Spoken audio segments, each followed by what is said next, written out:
ಎಲ್ರಿಗೂ ನಮಸ್ಕಾರ. ಇನ್ಫೋಸ್ಟ್ರೀಮ್ ಯೂಟ್ಯೂಬ್ ಚಾನೆಲ್ಗೆ ಎಲ್ರಿಗೂ ಸ್ವಾಗತ. ಈ ವಿಡಿಯೋದಲ್ಲಿ ನಾವು ವಿಟಿಯು ಮಾಡಲ್ ಪೇಪರ್ ಅಲ್ಲಿ ಇರುವಂತಹ ಮರ್ಜ್ ಸಾರ್ಟ್ ಪ್ರಾಬ್ಲಮ್ ಅನ್ನ ಡಿಸ್ಕಸ್ ಮಾಡೋಣ. ಸೊ ನಾವು ಇದುವರೆಗೂ ಕೂಡ ಡಿಸ್ಕಸ್ ಮಾಡಿರುವಂತಹ ಪ್ರಾಬ್ಲಮ್ಗಳಲ್ಲಿ ಕೇವಲ ನಂಬರ್ಗಳಿದ್ದು ಅಷ್ಟೇ. ಮರ್ಜ್ ಸಾರ್ಟ್ ಅಲ್ಲಿ ನಂಬರ್ಗಳಿದ್ದು ಮರ್ಜ್ ಸಾರ್ಟ್ ಅನ್ನ ಅಪ್ಲೈ ಮಾಡಿ ಇನ್ಕ್ರೀಸಿಂಗ್ ಆರ್ಡರ್ ಇಲ್ಲ ಅಂತಂದ್ರೆ ಡಿಕ್ರೀಸಿಂಗ್ ಆರ್ಡರ್ ಅಲ್ಲಿ ಸಾರ್ಟ್ ಮಾಡ್ತಾ ಇದ್ವಿ. ಸಾರ್ಟ್ ಅಂತಂದ್ರೇನು ಅರೇಂಜ್ಮೆಂಟ್. ಬಟ್ ಇಲ್ಲಿ ಏನಾಗಿದೆ, ಯೂನಿವರ್ಸಿಟಿ ಅಂತ ಒಂದು ಟೆಕ್ಸ್ಟ್ ಅನ್ನ ಕೊಟ್ಟಿದ್ದಾರೆ. ಇದರಲ್ಲಿ ಬರೀ ಆಲ್ಫಾಬೆಟ್ಸ್ ಗಳು ಮಾತ್ರ ಇದೆ ಹೊರತು ನಂಬರ್ ಇಲ್ಲ.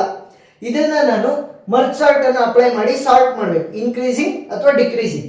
ಸೊ ಎಕ್ಸಾಮ್ ಅಲ್ಲಿ ಕೊಡದೇ ಇದ್ರೂ ಕೂಡ ನೀವು ಏನ್ ಮಾಡಬೇಕು, ಇನ್ಕ್ರೀಸಿಂಗ್ ಆರ್ಡರ್ ಅಲ್ಲೇ ಸಾರ್ಟ್ ಮಾಡಬೇಕು. ಎಕ್ಸಾಮ್ ಅಲ್ಲಿ ಆಲ್ಮೋಸ್ಟ್ ಇನ್ಕ್ರೀಸಿಂಗ್ ಆರ್ಡರ್ ಅಂತ ಕೊಡ್ತಾರೆ, ಕೊಟ್ಟಿಲ್ಲ ಅಂತಂದ್ರೆ ಇನ್ಕ್ರೀಸಿಂಗ್ ಆರ್ಡರ್ ಅಲ್ಲಿ ಸಾರ್ಟ್ ಮಾಡಿ. ಸೊ ಇವಾಗ ಯಾವ ರೀತಿ ಸಾರ್ಟ್ ಮಾಡಬೇಕು, ಈ ಮರ್ಜ್ ಸಾರ್ಟ್ ಏನಿದೆ ಇದನ್ನ ನಾವು ಡಿವೈಡ್ ಅಂಡ್ ಕಾನ್ಕರ್ ಟೆಕ್ನಿಕ್ ಅಂತ ಕರಿತಾ ಹೋಗ್ತೀವಿ. ಡಿವೈಡ್ ಅಂಡ್ ಕಾನ್ಕರ್ ಟೆಕ್ನಿಕ್ ಅಂತ ಅಂದ್ರೇನು, ಫಸ್ಟ್ ಇಲ್ಲಿರುವಂತ ಪ್ರತಿ ಒಂದು ಎಲಿಮೆಂಟ್ ಅನ್ನು ಕೂಡ ನಾವು ಸಪರೇಟ್ ಆಗಿ ನಾವು ಡಿವೈಡ್ ಮಾಡ್ತಾ ಹೋಗ್ತೀವಿ. ಅಂದ್ರೆ ಒಂದೊಂದು ಎಲಿಮೆಂಟ್ ಕೂಡ ಸಪರೇಟ್ ಆಗ್ಬೇಕು, ಅಲ್ಲಿವರೆಗೂ ಕೂಡ ಡಿವೈಡ್ ಮಾಡ್ತೀವಿ. ಡಿವೈಡ್ ಮಾಡಿ ಆದ್ಮೇಲೆ ಈ ಮರ್ಜ್ ಸಾರ್ಟ್ ಅನ್ನ ಅಪ್ಲೈ ಮಾಡಿ ಕಾನ್ಕರ್ ಅಂದ್ರೆ ಏನ್ ಮಾಡ್ತೀವಿ, ನಾವು ಸೇರಿಸ್ತಾ ಹೋಗ್ತೀವಿ. ನಮಗೆ ಯಾವ ಆರ್ಡರ್ ಅಲ್ಲಿ ಬೇಕು ಆ ಆರ್ಡರ್ ಅಲ್ಲಿ ಸೇರಿಸ್ತಾ ಹೋಗ್ತೀವಿ. ಸೊ ಫಸ್ಟ್ ಏನ್ ಮಾಡ್ಬೇಕು, ನಾವು ಡಿವೈಡ್ ಮಾಡೋಣ.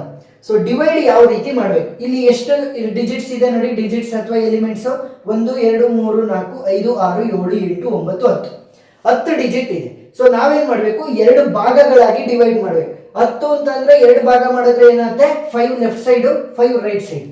ಸೊ ಎರಡು ಭಾಗಗಳಾಗಿ ಮಾಡಿ 5 ಲೆಫ್ಟ್ ಸೈಡ್ ಬರುತ್ತೆ, U N I V E 5 ಎಲಿಮೆಂಟ್ಗಳು. Next R S I T Y. So ಇದನ್ನ ನೀವು ಈ ರೀತಿ ಬಾಕ್ಸ್ ಹಾಕೊಂಡು ಮಾಡಿದ್ರೆ ಇನ್ನೂ ಈಸಿ ಆಗ್ತಾ ಹೋಗುತ್ತೆ. ಸೊ ಈ ರೀತಿ ಮಾಡಿ, ಒಂದು ಅರೇಯನ್ನ ಕ್ರಿಯೇಟ್ ಮಾಡಿ ಸಾಲ್ವ್ ಮಾಡ್ತಿರಲ್ಲ ಪ್ರಾಬ್ಲಮ್, ಆ ರೀತಿ ಮಾಡಿ. ಸೊ ಇವಾಗ ಏನಾಯ್ತು, 5 ಎಲಿಮೆಂಟ್ ನಾವು ಹಾಫ್ ಹಾಫ್ ಆಗಿ ಡಿವೈಡ್ ಮಾಡಿದ್ವಿ. ನಾನು ಹೇಳಿದ್ದೆ ಡಿವೈಡ್ ಅಂಡ್ ಕಾನ್ಕರ್ ಟೆಕ್ನಿಕ್ ಅಲ್ಲಿ ಡಿವೈಡ್ ಯಾವ ರೀತಿ ಮಾಡ್ತೀವಿ ಅಂತಂದ್ರೆ ಪ್ರತಿ ಒಂದು ಎಲಿಮೆಂಟ್ ಕೂಡ ಸಪರೇಟ್ ಇರಬೇಕು, ಆ ರೀತಿ ನಾವು ಡಿವೈಡ್ ಮಾಡ್ತೀವಿ ಅಂತ. ಸೊ ಇವಾಗ ನಾವು ಇದಕ್ಕೆ ಸಪರೇಟ್ ಆಗಿ ಅಪ್ಲೈ ಮಾಡ್ಬೇಕಂದ್ರೆ ಡಿವಿಷನ್ ಅನ್ನು ಎರಡನ್ನೂ ಕೂಡ ಹಾಫ್ ಹಾಫ್ ಆಗಿ ಡಿವೈಡ್ ಮಾಡ್ಬೇಕು. ಬಟ್ ಇಲ್ಲಿ ಏನಾಗಿದೆ, 5 ಎಲಿಮೆಂಟ್ಸ್ ಇದೆ. ಈವನ್ ನಂಬರ್ ಆದ್ರೆ 10 ಇದ್ರೆ 5 5, 8 ಇದ್ರೆ 4 4, 6 ಇದ್ರೆ 3 3 ಅಂತ ಡಿವೈಡ್ ಮಾಡ್ಬೋದು. ಬಟ್ ಇಲ್ಲೇನಾಗಿದೆ ಅಂತಂದ್ರೆ odd number of elements 5 elements ಇದೆ, 2.5 ಅಂತ ನಾನು ಡಿವೈಡ್ ಮಾಡಕ್ಕಾಗಲ್ಲ. ಸೊ ಅವಾಗ ಏನ್ ಮಾಡ್ತೀವಿ ಅಂತಂದ್ರೆ ಒಂದು ಎಲಿಮೆಂಟ್ ಎಕ್ಸ್ಟ್ರಾನ ಲೆಫ್ಟ್ ಹ್ಯಾಂಡ್ ಸೈಡ್ ಅಲ್ಲಿ ಬರಿತೀವಿ. ಸೊ ಇವಾಗ ನಾನು 5 ಎಲಿಮೆಂಟ್ ಅನ್ನ ಡಿವೈಡ್ ಮಾಡ್ಬೇಕಲ್ವಾ, ಡಿವೈಡ್ ಮಾಡಿದ್ರೆ ಏನಾಗುತ್ತೆ 2.5 ಆಗುತ್ತೆ.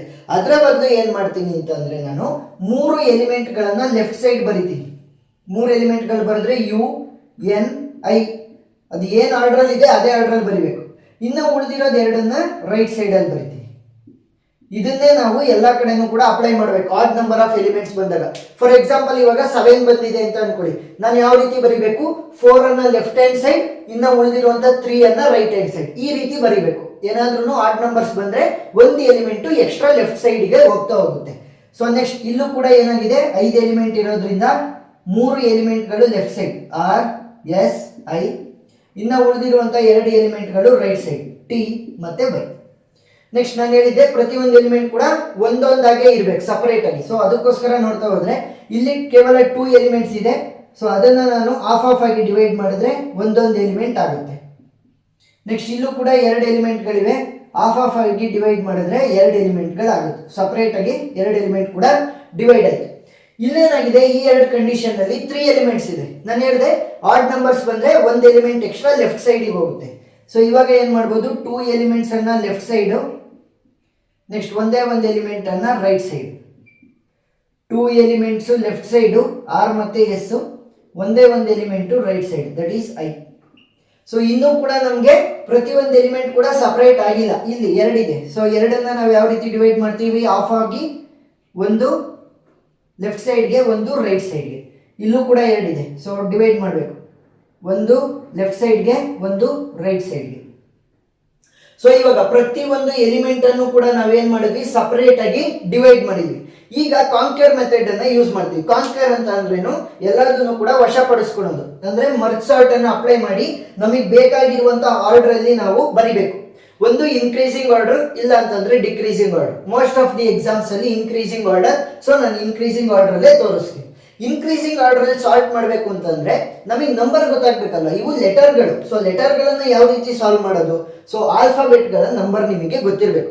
ಗೊತ್ತಿಲ್ಲ ಅಂತಂದ್ರೆ ಒಂದ್ ಕಡೆ ಬರ್ಕೊಳ್ಳಿ, ಆನ್ಸರ್ ಶೀಟ್ ಅಲ್ಲಿ ಜಾಗ ಇರುತ್ತಲ್ಲ ಅದ್ರಲ್ಲಿ ಬರ್ಕೊಳ್ಳಿ, ABCD A ಇಂದ Z ವರೆಗೂ ಬರೆದು ನಂಬರಿಂಗ್ ಅನ್ನ ಮಾಡ್ಕೊಳ್ಳಿ.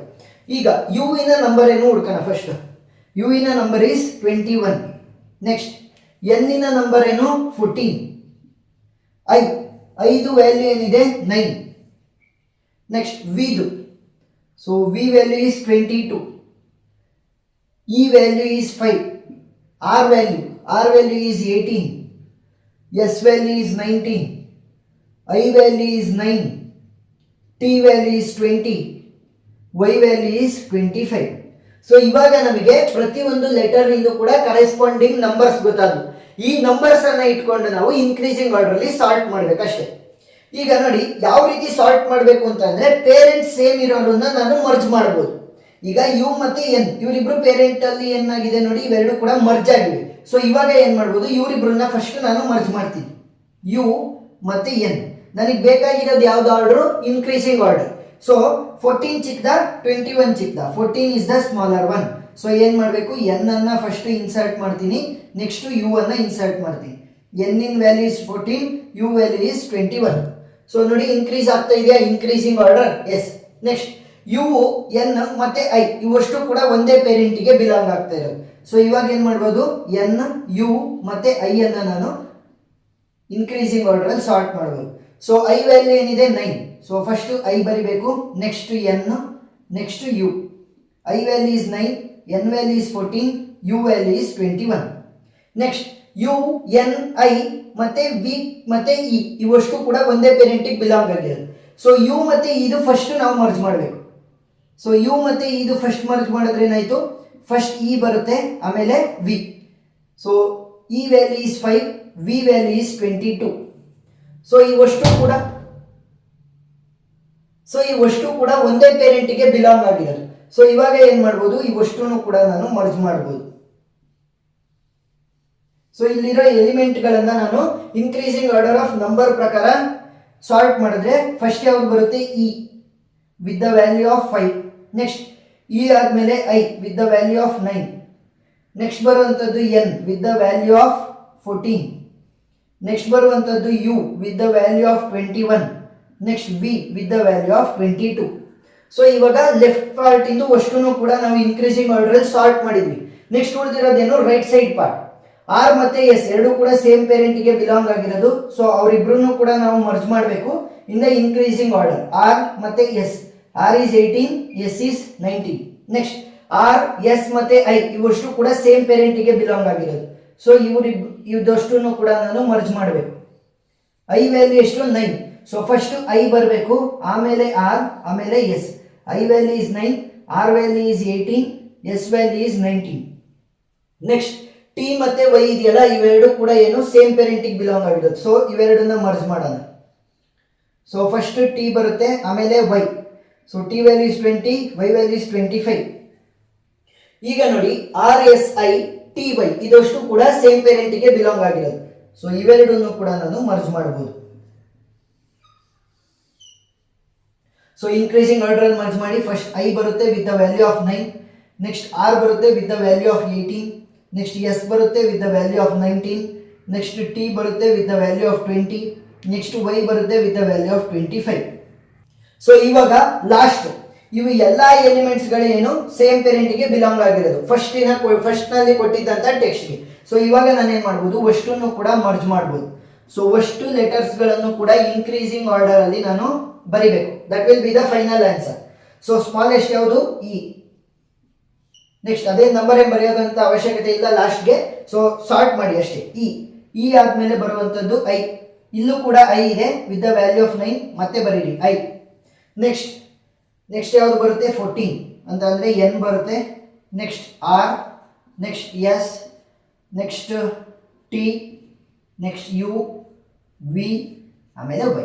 ಸೊ ಇವಾಗ ಏನಾಯ್ತು, ಕೊಟ್ಟಿದ್ದಂತಹ ಎಲಿಮೆಂಟ್ಸ್ ಗಳನ್ನ ಅಂದ್ರೆ ಟೆಕ್ಸ್ಟ್ ರೂಪದಲ್ಲಿ ಕೊಟ್ಟಿದ್ದಂತಹ ಎಲಿಮೆಂಟ್ಸ್ ಗಳನ್ನ ನಾವು ಆಲ್ಫಾಬೆಟ್ಸ್ ಗಳನ್ನ ನಂಬರಿಗೆ ಕನ್ವರ್ಟ್ ಮಾಡಿಕೊಂಡು ಇನ್ಕ್ರೀಸಿಂಗ್ ಆರ್ಡರ್ ಅಲ್ಲಿ ಸಾರ್ಟ್ ಮಾಡಿದ್ವಿ. ಮರ್ಜ್ ಸಾರ್ಟ್ ಅನ್ನ ಅಪ್ಲೈ ಮಾಡಿ ಡಿವೈಡ್ ಮಾಡಿದ್ವಿ. ಫಸ್ಟ್ ಎಲ್ಲ ಎಲಿಮೆಂಟ್ಸ್ ಗಳು ಕೂಡ ಸಿಂಗಲ್ ಆಗಿ ಡಿವೈಡ್ ಆಗೋವರೆಗೂ, ಆಮೇಲೆ ನಾವು ಕಾನ್ಕರ್ ಮಾಡಿದ್ವಿ, ಮರ್ಜ್ ಸಾರ್ಟ್ ಅನ್ನು ಅಪ್ಲೈ ಮಾಡಿ ಇನ್ಕ್ರೀಸಿಂಗ್ ಆರ್ಡರ್ಲಿ. ಇಷ್ಟೇ ಸಿಂಪಲ್.